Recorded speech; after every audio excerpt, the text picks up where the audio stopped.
welcome to the A to Z Sports Big Orange Podcast. I am Charlie Burris. That is Zach Reagan. Wherever you listen throughout the world, I thank you so much for listening to us. Zach and I talk everything Vols every week here on the Big Orange Podcast. And if you want to listen to that on the reg, go over to the A to Z Sports Podcast Network feed on Apple or Spotify. When you get there, rate, review, but most importantly, subscribe. If you do subscribe, you won't miss our shows when we drop them on Mondays. And speaking of Mondays, it is one right now at 7 p.m. Eastern Time. And you can go to the A to Z Sports Nashville YouTube channel. Subscribe there. Hit that notification bell. If you hit that notification bell, you'll be notified when we go live. And then you can be a part of the show. You can comment. And we love going back and forth with the commenters and having a good time. It's the best. So go over there and subscribe on YouTube too. At Charlie_Burris, at Zach TNT, at A to Z Sports, Facebook.com/A to Z Sports National, A to Z Sports.com for everything that Zach writes on the internet. Oh boy. I feel like it was pretty fitting. Sunday, beautiful, gleaming day here in East Tennessee.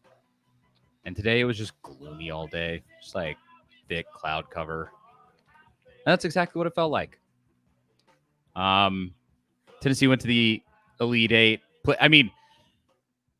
Beat Creighton. I did a special, a quick live on Saturday about Tennessee beating Creighton, and it was awesome. Incredible win. You make it to the Elite Eight for the first time since 2010, only the second time in program history.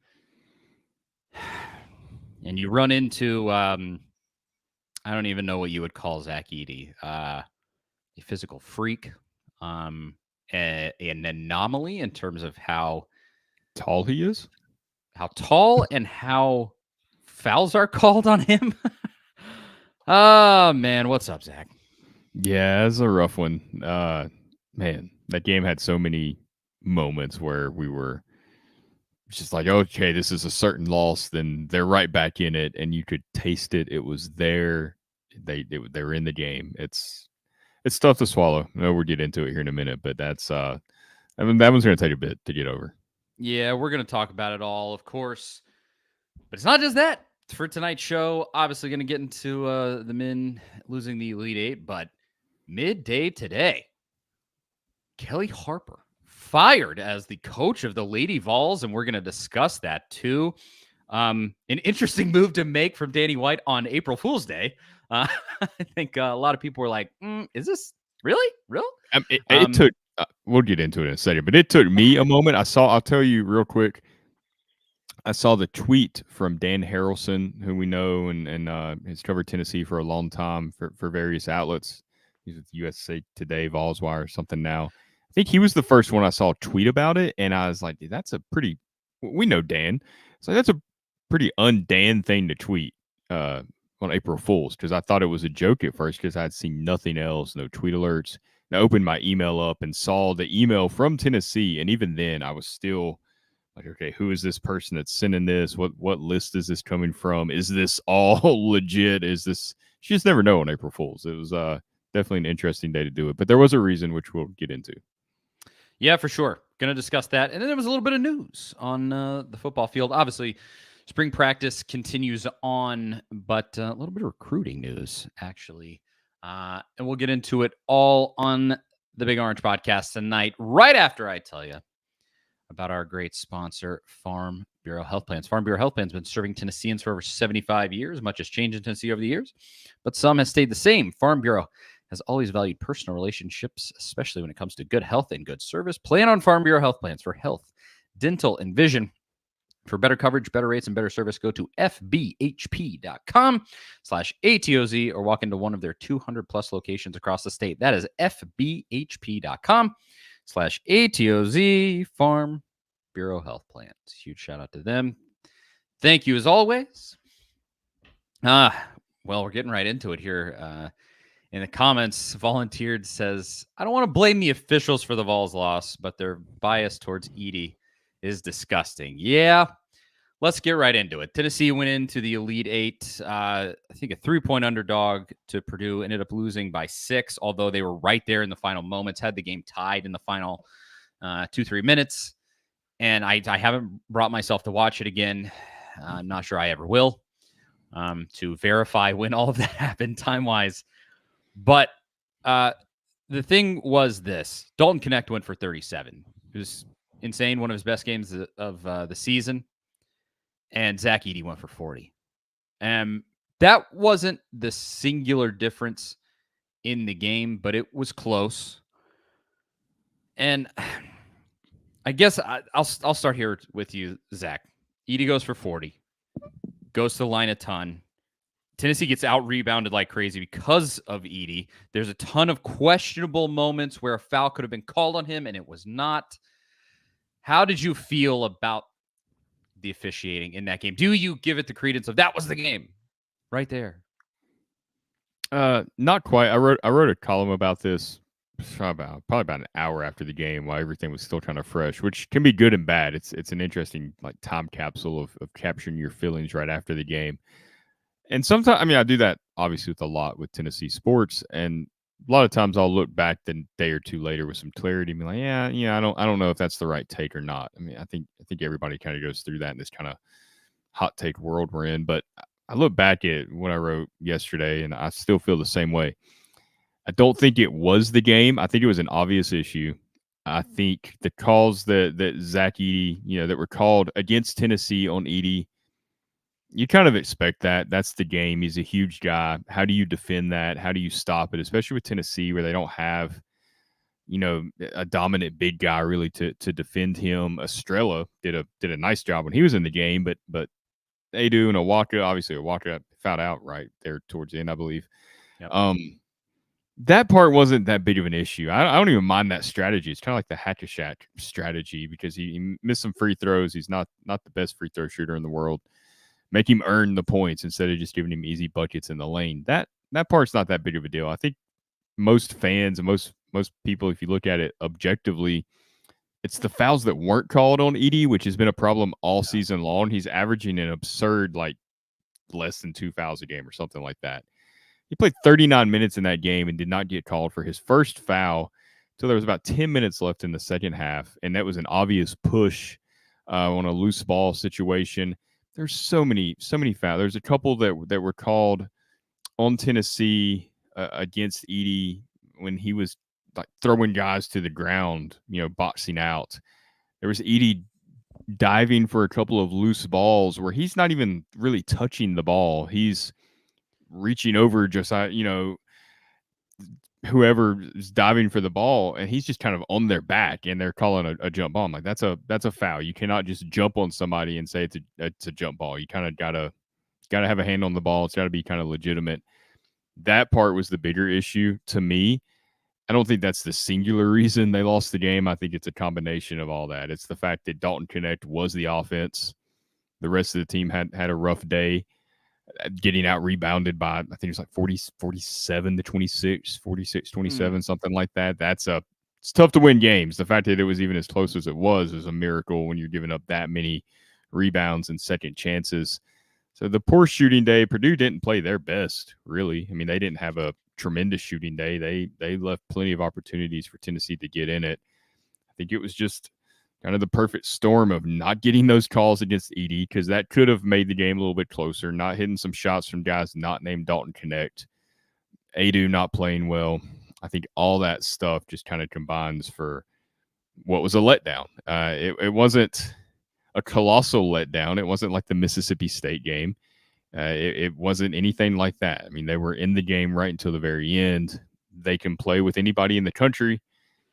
Maybe, I don't know about UConn. They're on a heater right now that I feel like this is just their tournament to lose anyway, but clearly you still want to get to the Final Four, especially with Alabama making it, because now we're going to have to hear about that for the next 11, 12, 15 months till, however long until maybe Tennessee gets back in this position. But that I can't blame the officiating for the loss in this one, but it certainly was a factor in the way the game played out.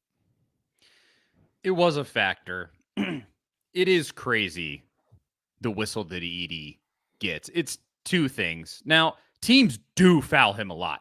Tennessee fouled him a lot because to hinder him at all, you have to play him so tough. And there were some good And fouls too. there were. There were fouls where they stopped him before he got to the basket. It's like make him shoot the free throws. That I'm fine with that. Yeah, make him work for it if you have the guys that can give up the fouls. I mean, in this game, I was gonna look. What was he at the free throw line? Yeah, I mean he missed 8 free throws in that Yeah, game. one of them was an air ball, but Yeah, I think he the game left was some. in hand then. But It was close, but yeah, he left points at the line for sure, and so that strategy is justified. But some of them were not fouls. Some of them were ticky tack nonsense. That if it was the game prior against Creighton would not have been called. If it was being called in a similar way to the way that was, where Tennessee was truly allowed to be physical and kind of bang around.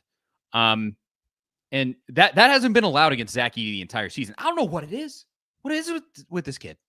I mean, there were loose balls that it felt like, if anything, it's a no call. There's a couple where I thought Edey fouled Tennessee, right? Like we went through that, but there's several. Was it? It might have been when Awaka fouled out when he fell to the ground and Edey kind of fell on him. That was a foul on Awaka, and that's to me that's a no call. That's just basketball. Sometimes that happens, but you're giving him the benefit of the doubt every single time down the court. It seemed like.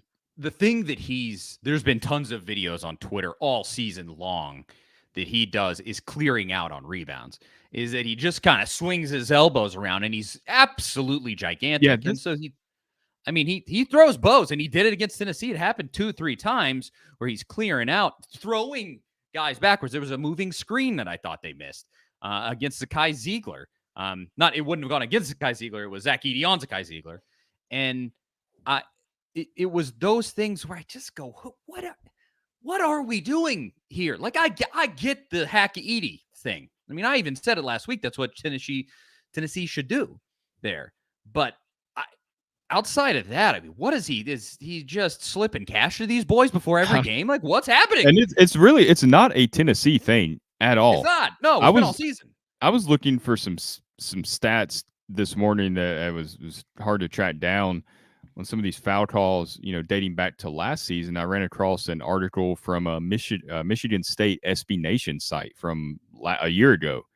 It's the exact same complaints, almost word for word, that Tennessee fans had about Zach Edey. And that's Michigan State. They're in the conference with Purdue. They see this all the time. They see it all year long. You're watching Purdue basketball if you're a Michigan State fan, probably.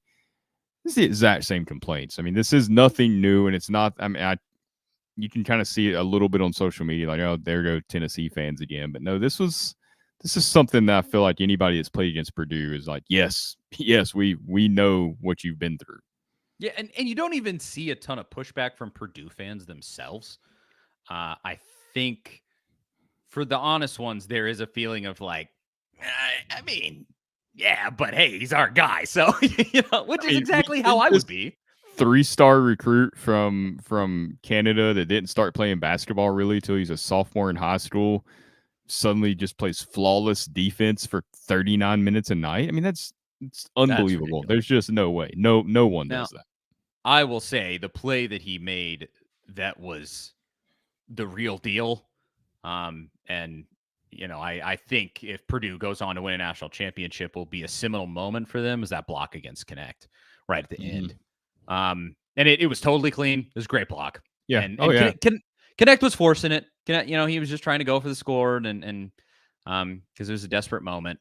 And yeah, I mean, it was a great block. Now, with all that was said, the part I think at the end of that game that was kind of frustrating too, is they were trying so hard to get Connect the ball, and at that point, you've got to have other guys step up and score. Yeah. I mean, they were on Connect. They were defending him. They were doing all they could to prevent him from getting the ball, and really having to make him work for a shot that just wasn't there. And you can talk about the fouls, and yes, that's part of it, but not having somebody else to step up in those moments at the end of the game, that's a big part of why I think they lost. It needed to be Zakai or Triple J. And the tough truth about this game is, and maybe some folks won't agree with me, Tennessee had a really good chance to win this game. And there's a real argument to be made that they should have won this game. Because what they missed, you lose by 6. Tennessee missed so many, specifically Adu. And Zakai missed. I mean, he had a terrible day shooting. Zakai shoots 40%, and Adu makes 2 of those, whatever, mid-range shots. Tennessee wins that game. It was that close. Not razor thin, but right there. You get a couple of calls on Edie, it would have been different too, but, it was just that, like, the shots had to fall in. Adu. I feel bad for the kid. I mean, he got pushed for JP Estrella in that game. JP put in some serious minutes in that one and played the cleanest out of anybody in terms of fouls against Edie. And he was defending the pick and roll. Yeah. All game. It was you could really tell if you watched him. He played some excellent defense in the minutes that he had to play. Yes. He really did. I mean, Terry says, what happened to Adu? It seemed like he was intimidated by Edie. I don't know if it's intimidation or he's just skinny.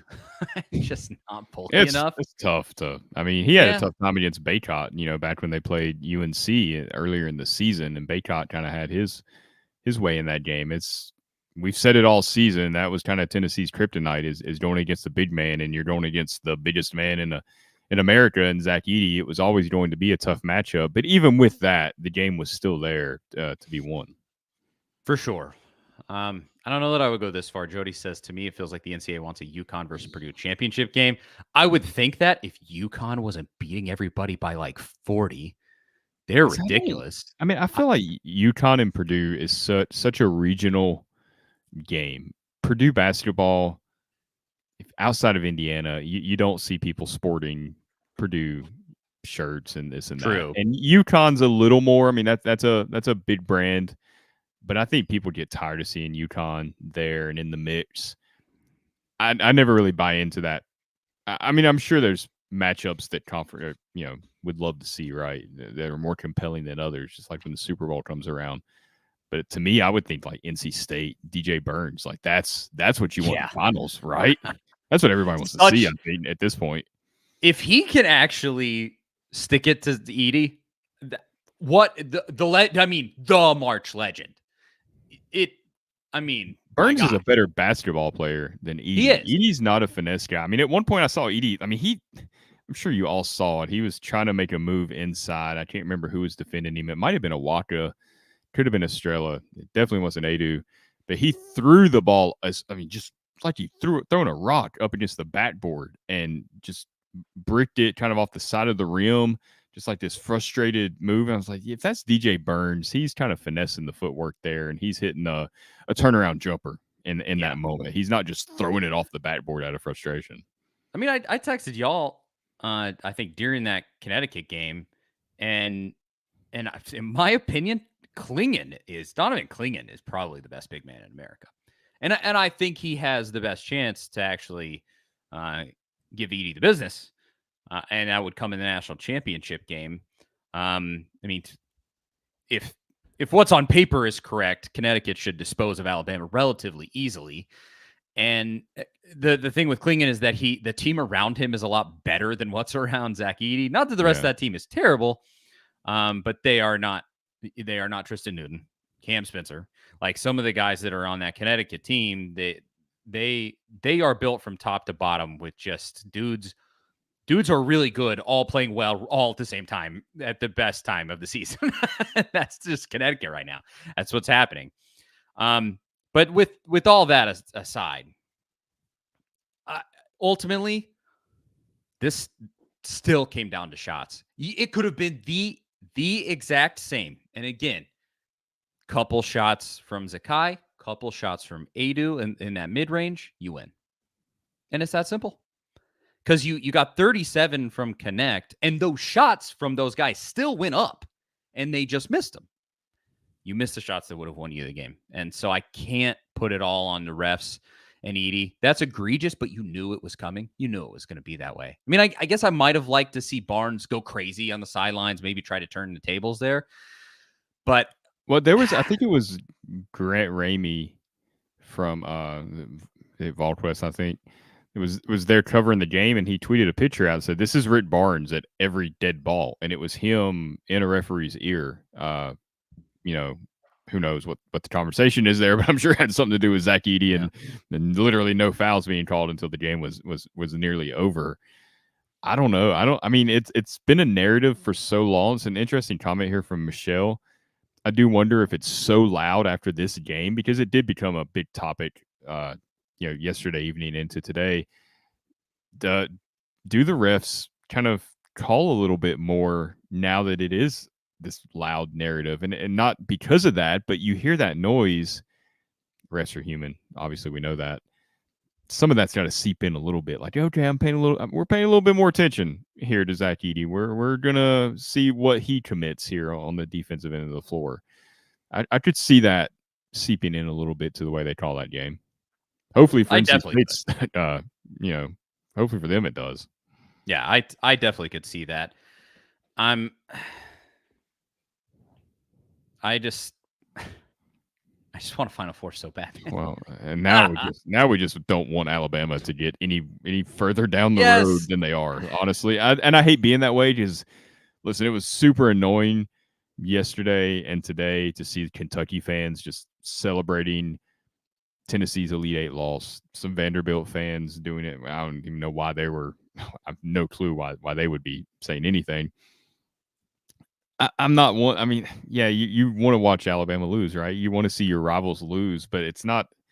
I don't know. I'm happy they lost, but it's not a celebration for me. I don't feel like.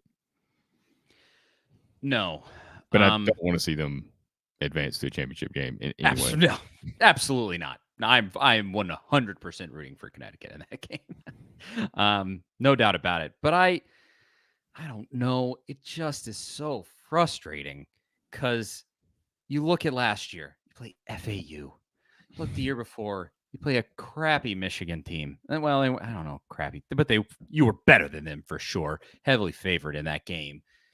And then you actually play to your seed. You make it to the Elite Eight as a 2 seed, exactly like you should as a 2 seed. And of course, you have to play this guy. Of course. That's the Tennessee way. Oh, we made it back to the Elite Eight. Well, you got to play the hardest game possible. That's what has to happen. You can't play Clemson like these D-bags at Alabama. Oh, no. There's no way that you could be that lucky. Who let us down in the Sweet 16? Who played Purdue in the Sweet 16? Wasn't that a Grand Admiral team? No, I meant this year. Oh, I mean, they won by like 20. Yeah. I can't think. Well, whoever UNC, it was, UNC let us down on Alabama. Yes, yeah. Big time. Of course, their team was so old they probably got tired. That's true. But Purdue's really good. You got to give them the credit where it's due, and that is what it is. Gonzaga. It was Gonzaga that let us down. Yeah, that's right. And it was close. Jason hooked us up there. It was close, late going into that one. But, I mean, still, man, that is just so frustrating. Because it's just how it has to be when you're Tennessee, didn't it? This is how it has to be.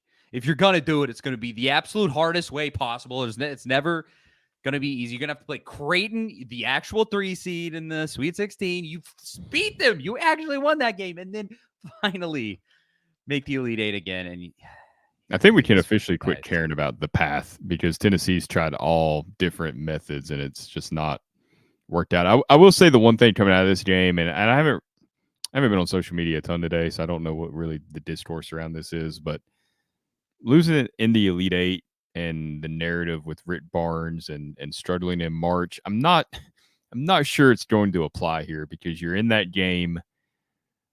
You can't control the Edey situation. Your best player had a brilliant game, almost going for 40 points. The rest of you guys just weren't hitting shots. What can Barnes do in that? I mean, Purdue wasn't really hitting shots either Yeah. I think they were like 2 of 13 or something like that Edie from three, was maybe. their entire team. Edie was it for them, just like Connect was it for Tennessee. They didn't have a complete game. That's what's so frustrating, is that if you have a complete game like you did, say, at Alabama, this is a win. You would have won. You played to a level earlier in the season that would have won you this game. And that makes me so ill. That's the thing that makes me so ill. Just like in past years. I would say I am,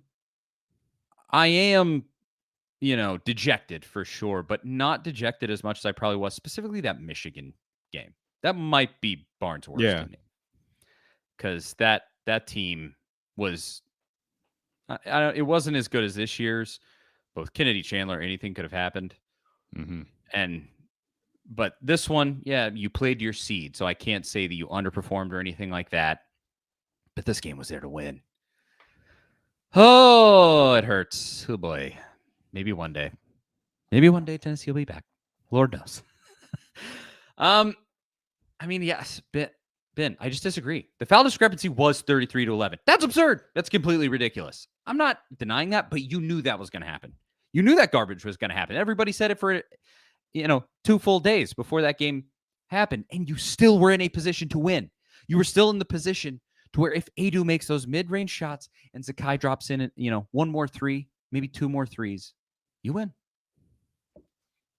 I don't know. What do you want me to say? That's the truth of that situation. All right. Anything else with basketball, Zach, before we shelve it for a few months? Really fun season, though. Really fun season. Go hit the portal hard. You're gonna have to. I mean, you got some lot to replace here. Losing Dalton Connect, which was kind of the heartbeat. Well, I don't want to say the heartbeat, because that's Zakai is like Barnes has said, he's changed the culture and brought such a important mindset to this team. But losing Dalton Connect is tough. I mean, that's a lot of production to replace going into next season. Yep. You're not going to find another Dalton Connect in the portal like that, but you got to find somebody that can possibly take over a game late. I don't know. It's going to be tough, but that's got to be the main objective now, starting today for Rick Barnes and company. No doubt about it. But an incredible season. Sad that we won't ever see another game in orange for Dalton Connect, but be happy that it happened. Not sad that it's ending, something like that. I love these seniors. What do you think about I feel like we would be remiss if we didn't mention this, the Zach Edey, Rick Barnes comment about being overlooked and all that kind of nonsense he said at the post-game press conference. I didn't really have a problem with him saying that, by the way, because it's the whole Michael Jordan thing, right? Make it personal, even if it's not legit. Whatever you got to do to play your best on that particular night, use it. Like, I'm fine with that. I'm big on using that kind of stuff for motivation. But the reality of that situation is that's not really what happened at all. Like, Barnes was at Zach Edey's practices because he was at IMG Academy. Nobody at IMG Academy gets overlooked. You don't get scholarship offered to Purdue and Baylor if you're overlooked. Fact is that he was a low-rated recruit that hadn't played a lot of basketball, was pretty raw. He was playing behind Armando Bacot, Mark Williams, Brandon Huntley Hatfield, several other big guys there at IMG. Tennessee had Uros on the roster at the time, so they weren't searching for another 7-foot-plus guy that might be okay, might not. You don't really take a flyer on those types of guys in college basketball. So that whole narrative just wasn't accurate, I felt like, coming from Zach Edey in the post-game presser with that kind of shot he took at Rick Barnes. He didn't fit what Tennessee was looking for at the time. Still really doesn't even now. I mean, that's not the game that Rick plays, really. Obviously, you would hindsight 2020, you'd love to have a kid like that. But yeah, I mean, I'm looking at 247. He was not even a high 3-star. He was just the number 33 player out of the state of Florida, the number 75 center coming out. He's from Canada. He had just started playing basketball and went to IMG, which we know is a huge school for athletics in Florida. He'd played some like hockey, some other sports before he even started playing basketball. It was, hey, this guy's super tall. Why would you not put him on the court and see what happens? Yeah. Well, I don't know. It just is. I can't stand Purdue. I hate them more than most SEC teams at this point. With everything that's happened, and it's just how we keep crossing paths. I hate it. No more. I don't want to play Purdue in anything for the rest. And it's always forever. some sort of controversy at Yes, the end. every Basketball, time. football, doesn't matter. What the heck is that? We can't just have a normal game against Purdue. The last Sweet 16, this Elite 8, the Music City Bowl. Music City Bowl. Can't do it. Ah, boy. I think that's it with basketball. Yeah. Now let's talk about kind of the wildest news that came out today. Kellie Harper got fired as the coach of the Lady Vols. Her time is over. We're going to discuss it after I tell you about Zen Sports. We've been telling you all season long about Zen Sports, the new sports betting app exclusively in Tennessee. And now when you sign up for a Zen Sports account, you'll receive up to a $1,000 no danger first wager. That's right. When you place your first bet in Zen Sports, you can be reimbursed for the amount of your bet up to $1,000 maximum if that bet loses. But there is even more good news. Zen Sports is rolling out its brand new VIP rewards program. The new VIP rewards program will allow top-tier customers to earn more bonuses, comps, and perks, but it is by invite only. So if you feel your Zen Sports play qualifies for VIP consideration, check out the program at zensports.com/VIP. No other sportsbook will offer you a premier sports betting experience with 24/7 top-tier customer support and faster withdrawals like Zen Sports. So what are you waiting for? Get going and download their app at zensports.com today. Zen Sports betting just got better. If you have a gambling problem, call 1-800-889-9789. Terms and conditions apply. Must be 21 or older in Tennessee to bet. Zen Sports.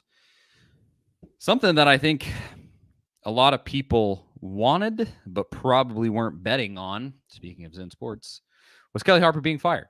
I was one that if you had asked me over under of one, Kellie Harper firings this offseason, I would have said under, because I didn't think they were really going to do it. Historically, at Tennessee, there has been just in every sport, kind of this, wait till it's too late. Just give somebody way too much time. It was already over and you knew it. We should have ended this a year ago. A lot of that in the past. And we haven't gotten to see a lot of Danny White in that particular situation. Thank goodness. Yes, for sure. A lot of sports have been going awesome under Danny White. But here's the thing. It appears Danny White don't play that. He is cutting this off at the pass. And he said, second round exit is not good enough. When you have the statue of Pat Summitt outside of Thompson Bowling Arena and a coach who all but, I don't want to say invented the game, but invented it in terms of the modern sense almost, was there the entire time in the rise of women's basketball, and you have that figure in your history. It's just, yes, you've made it to every single NCAA tournament ever. Oh, and Kellie didn't miss one. Played in an SEC championship game, didn't win it, but played in one. Almost beat South Carolina. A lot of the hanging on to Kellie fans brought that one up. Oh, they played South Carolina so close. Yeah, that's great. You didn't win, and yeah, I mean, Danny was not the AD that hired her. I think ultimately, I obviously appreciate Kellie Harper a lot because formerly Kelly Jolly, she was an amazing player for Tennessee on some of the best teams that Pat Summitt ever had. Multiple national championships as a player. She was three, I think, right? Yes, I believe that is correct. One of the best to ever do it at Tennessee, and an incredible figure that it was very cool to see come back to Tennessee. But ultimately, I think it was a little bit of a lazy hire by Phil Fulmer. She was there, had taken Missouri State back to an NCAA tournament, and he just kind of said, yeah, let's hire Kellie, even if she's not the absolute best for the job, because you also had like Vic Schaefer at Mississippi State on the table then. Now, it made sense for him to go back to Texas because he's a Texas guy. There's a lot to talk about there. But when it comes to this hire now, it makes complete sense to me. And you and me both advocated for this weeks ago, actually. And now it finally has come to fruition. And I think it makes complete sense. Well, yeah, let's start there. What did you think of the firing, Zach? Yeah, I said earlier, I was surprised because I didn't think it was actually going to happen either. They lost their last game a week ago. It happened today. We know because the buyout dropped basically by half, pretty much. She's owed 50%, I believe, of what she was owed through the end of her contract, whereas she just fired last week. She's owed 100% of what she was owed through end of 2027 or something like that. So financially, if you're going to do it, it had to be today. And I also thought it was interesting that it was today because you've got the biggest women's college basketball game of the year happening right now with Iowa and LSU. And you've got all this hype around Iowa and Caitlin Clark and LSU and South Carolina basketball. And Tennessee's just not in that picture at all. And we've said this countless times. No one's expecting this program to go back to what it was when Pat Summitt was in charge. I don't think there's anybody on this planet that can get the program to that. She was that special of a person, of a coach. We know it. You don't put statues up of Pat Summitt for no reason. But being in the conversation, being in the mix, that's really, I think, all you need. Yeah, the ceiling for this program is always going to be a national championship. Whoever is hired has to be able to get Tennessee back to that point, not asking them to reel off, multiple championships in a row, but be there, be in a Final Four, be in a marquee game on a Monday night that everybody wants to watch. I mean, this Iowa LSU game has been so hyped, and it just feels so weird that the Lady Vols have just kind of went by the wayside since 2012. It seems like when Pat Summitt stepped down, they just haven't really been feared. They haven't been a factor nationally. That's the part that when you see baseball doing well, you see football doing well, you see basketball make it, to an Elite Eight, almost to a Final Four, softball doing well. All these things are doing, sports at Tennessee are doing so well, and the Lady Vols are just kind of stuck in neutral. They're stuck in mediocrity. They're not terrible, but they're not elite. They're not championship contenders. They're not getting past the Sweet 16. They're not making it past the second round this season. They're not able to finish off an upset against South Carolina when they should have won that game. I mean, just those things, it all adds up. It's like it could not continue on. And I don't know what the right answer is. I think you got to trust Danny White on this. He has a really good history when it comes to hiring coaches. The Josh Heupel hire has worked out better than anyone would have imagined. He made good hires at UCF and at Buffalo. It's what he does. He identifies talented coaches who know how to win, who fit a culture, who fit a program, who fit what Tennessee's doing right now, who can fit in with Heupel and Barnes and Vitello and kind of the vibe that you got going on here at Tennessee. I trust that he's going to make a good hire. Now, I don't know if it'll work out. There's no guarantees, right? But I think he's gonna go out and try to find somebody dynamic that can breathe some life into this program and bring some excitement back to the Lady Vols name, because that's ultimately what everybody wants. It's just be relevant, just be there, just be in those big games. That's what we've been missing. For sure. It has just not been enough. We said it in weeks past. We don't need you to be Pat because you can't be Pat. And that's going to be tough if you're Kellie Harper and you played under her, and that's what you know. That is who you are as a person. It's like the Nick Saban syndrome and how so many of those coaches have struggled. It's got to be incredibly frustrating. But ultimately, you just have to face facts that's just not good enough for the standard of that program. And that it's kind of that simple. That's really the beginning and the end of it, ultimately. But now, well, let's talk about some of the potential hires here. I'm not going to act like I'm an expert in who could be hired as Tennessee's next head coach. Yeah, who would you want to see? The one that makes the most sense that you're going to see get brought up a lot is Wes Moore from NC State. They are in the Final Four right now. He's had a phenomenal season. He's had a phenomenal career. The guy's won like 800 games in his career. He is an alum of Tennessee and Johnson Bible College. Ironically, I looked this up this afternoon, actually.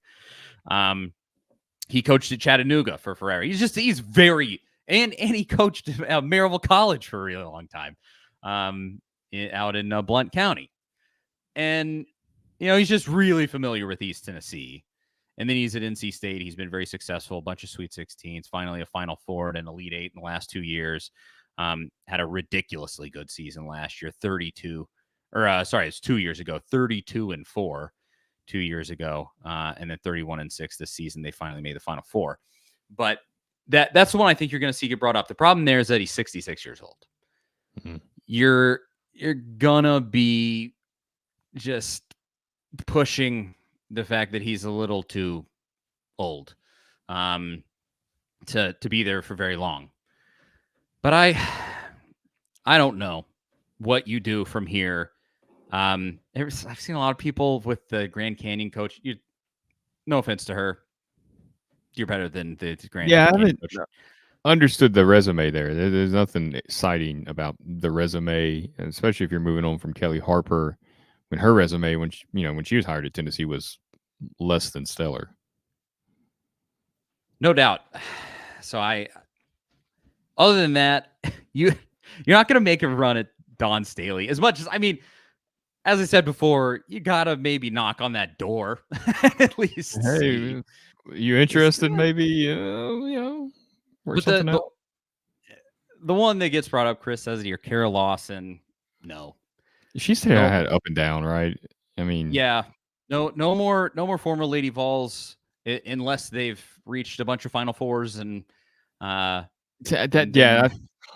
know that the whole alumni thing always is popular, but at this point, have we not learned our lesson on that? Yes, it worked out with Philip Fulmer.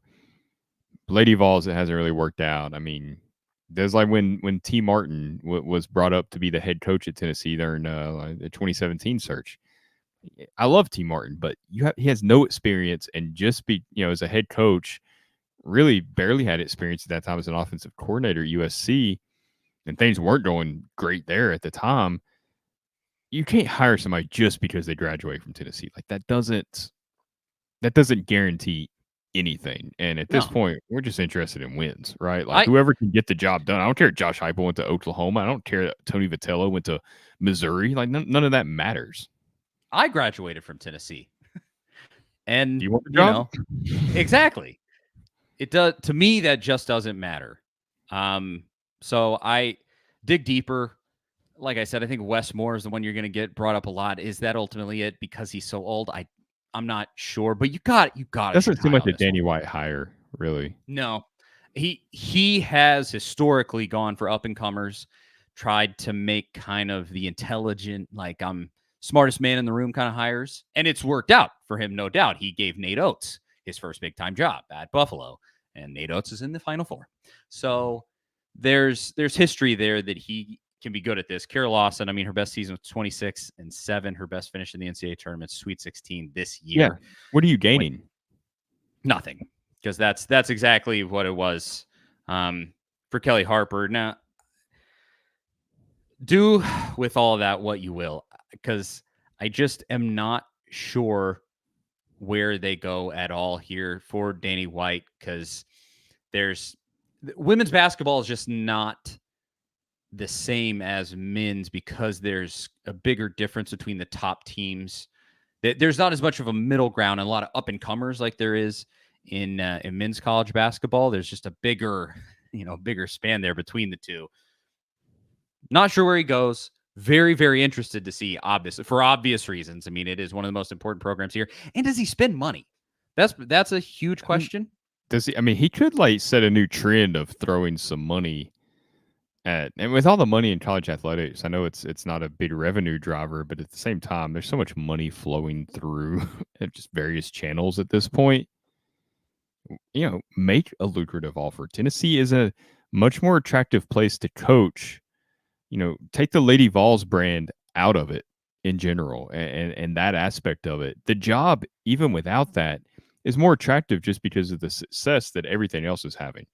The renovations, the money that's being pumped in to facilities right now. Danny White's not just sitting back, kind of being reactive to anything. He's been very proactive in everything he's done since he landed at Tennessee in 2021.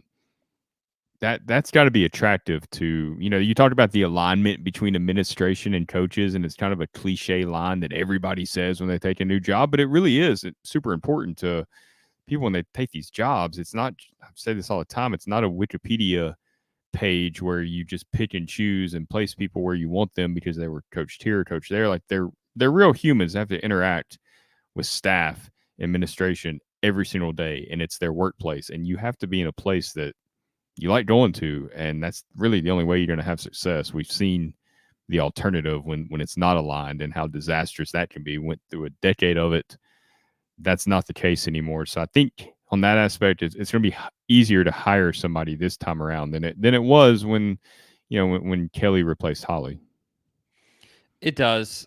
I don't know. I just excited really is the right word though. I don't want to make it sound like I'm dancing over the fact that Kellie got fired. In fact, I want to say respect to her, and she's been a great ambassador for the program, and we appreciate that. But Danny White has a nice history of coaching hires. Obviously, I'm excited to see what he can do because it's a very unique hire. It's a very serious hire here, and it's one that also you're not sure if they're going to shell out a bunch of money. There's a lot of different factors there. It'll be very, very interesting, and we'll obviously keep tabs on it. He gets to do his whole thing that he loves to do when he shrouds his search in secrecy and throws out a few smoke screens here and there. He even said that in his statement that he released today. Like, you will not hear from me until the hire is made, and I think that's an aspect that I think all athletic directors like that. To be honest, we saw it with John Curry. He just wasn't very good at it because he's meeting Mike Leach by a pond and people see him, but Danny White gets to go down that road again. I think he gets fired up to do that kind of stuff and kind of throw people curveballs here and there. Well, hopefully he brings the heat. Yeah, because it's a great opportunity. We shall see, and we'll cover it. Now, let's finish with this. Not a ton of action with spring ball. It's been a slow trickle of kind of information. Just this guy looked this way and these things. A couple injuries that have happened, but largely not a ton to discuss as far as spring ball goes. We'll do that closer to the spring game. But you had some interesting recruiting news, which, I mean, we haven't seen almost anything out of recruiting for Tennessee. And what even was the last? Ethan Utley, 4-star. Okay, yeah, that's true. That's true. Recently, yeah, that's right. Big get for Tennessee there. It was the first one they picked up in a little bit. But you know how recruiting, it kind of takes off spring, summer months when these official visits start happening. That's when you'll really see some players start coming off the board, which we're getting into that time right now. We definitely are. Yeah, I don't know why I forgot that with Utley, but nice pickup there. But you had two things. Steve Wiltfong it went to on 3. He was at 247 previously, and there's a little recruiting news for the landscape. He has been the go-to for the crystal balls. You kind of, when you see Wiltfong bring the crystal ball, you're like, okay, I think we know what's going on here, typically speaking. And guess what happened today? Steve Wiltfong, in his new gig at On 3, he logged a crystal ball for Laganza Hayward, who is a safety, 4-star safety for Tennessee. And I feel like I've said this for years at this point with Heupel. Any top-notch recruiting on defense with the way that Heupel plays defense is unbelievable to me. And this would be an incredible pickup. What do you think seeing this one, Zach? Yeah, well, your first point there, defensive recruiting has, it's been much better than I expected. That's a testament to Heupel. It's a testament to the defensive staff. Whoever is responsible, they've done a nice job. They've landed some nice players. Making sure that Boo Carter didn't leave the state was one of the biggest recruiting moments, I think, in this program's, I don't want to say history, but in the last 10, 15 years, because I think he's going to be a really, really good player for Tennessee, really exciting player, already playing super well. But yeah, anytime you can go into Georgia, the state of Georgia, and get a prediction for a safety that has offers from Florida, Georgia. I mean, Georgia's in the mix for this player. This isn't a guy that Georgia doesn't want, which if he commits to Tennessee is what all Georgia fans will say. I'm not going to say that he's the top player on their board, but he's a good player they'd like to have. He's a top 100 overall player. He's not that far from being a 5-star. He's not going to be a 5-star, but he's just outside of that realm, right? And that's the type of player that you kind of need to win a championship. And he pretty much straight up told Wiltfong that his exact quote is, "I think my future is going to be bright in orange." He hasn't committed yet, but that's about as close as you can get to committing without committing. Safety with length, speed. It's the type of player you got to have in the SEC if you're going to compete for championships, if you're going to beat some of the best teams in the league on a weekly basis. Whatever it is you want to accomplish, you got to have rangy, athletic safeties out there that can be ball hawks, that can not get beat over the top, that can contain some of these really fast vertical threats that are in the SEC. You got to have guys like this. So anytime you can get a top 100 player on the defensive side of the ball, I think it's huge. And you beat out Georgia for him, it's even more impressive. And Tennessee's showing they can beat Georgia in some recruiting battles for some pretty serious players, which is something we haven't seen in a long time. I mean, they beat Georgia from Mike Matthews, the 5-star wide receiver that Georgia tried to get an NIL deal done with, and it didn't work out for him. He went to Tennessee, and he's doing well in spring practice. They're right there with Georgia for Travis Smith, another 4-star wide receiver that both programs want.